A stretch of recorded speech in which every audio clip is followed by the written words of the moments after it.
दोस्तों आज हम शुरू करने जा रहे हैं मध्यकालीन भारत।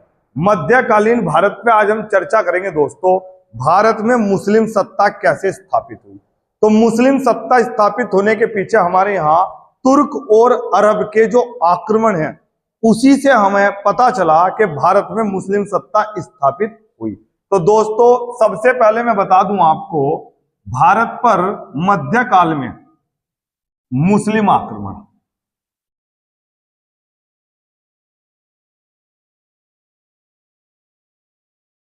712 ईस्वी में मोहम्मद बिन कासिम ने भारत पर पहला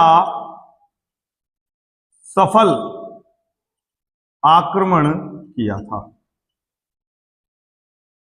तो याद रखना, कई बार आता है मध्यकालीन भारत में जो भारत के ऊपर सबसे पहला सफल मुस्लिम आक्रमण किसने किया दोस्तों? मोहम्मद बिन कासिम ने किया 712 ईस्वी में। उसके बाद 1001 से 1027 तक महमूद गजनवी ने भारत पर 1001 से 1027 तक महमूद गजनवी ने भारत पर 17 आक्रमण किए। कितने किए दोस्तों? 17 आक्रमण। याद रख लेना, 17 आक्रमण किए किसने? महमूद गजनवी ने, जिसमें से 1025 का सोमनाथ मंदिर आक्रमण सबसे प्रसिद्ध है, या कह लो कि सबसे बड़ा आक्रमण है। तो दोस्तों याद रखना, भारत पर 17 आक्रमण किए किसने? महमूद गजनवी ने।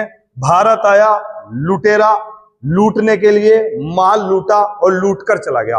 1025 में जो सोमनाथ का मंदिर है ये बड़ी भयंकर लूटपाट थी। अब दोस्तों इसके बाद हमारे यहां आया मोहम्मद गोरी। Mohammad Ghori most important. मोहम्मद गोरी, ध्यान से सुनना, 3 लुटेरे, मैंने 3 की बात करी, मोहम्मद बिन कासिम, महमूद गजनवी और उसके बाद मोहम्मद गोरी। मोहम्मद गोरी का काम यहां केवल लूटपाट करना नहीं था। ये जो 2 लुटेरे आए इनका काम था यहां से माल लूटना, क्योंकि भारत सोने की चिड़िया था, माल लूटना और अपने देश ले जाना। लेकिन दोस्तों मोहम्मद गोरी यहां माल लूटने के लिए आया जरूर, लेकिन मोहम्मद गोरी की इच्छा थी हिंदुस्तान में मुस्लिम सत्ता को स्थापित करना, और हुआ भी ऐसा ही दोस्तों। मोहम्मद गोरी ने जिस समय हिंदुस्तान में अपनी सत्ता स्थापित की, यहां से वापस लौट कर गया तो दोस्तों भारत में मुस्लिम सत्ता को स्थापित करके चला गया। समझ में आया दोस्तों? तो यही पढ़ेंगे हम आज, भारत पर मुस्लिम आक्रमण। एक पढ़ा हमने मोहम्मद बिन कासिम, एक पढ़ा हमने महमूद गजनवी और एक पढ़ा हमने दोस्तों मोहम्मद गोरी। क्लियर? तो दोस्तों आगे की क्लास देखना, बहुत ही जोरदार क्लास है इसके बाद।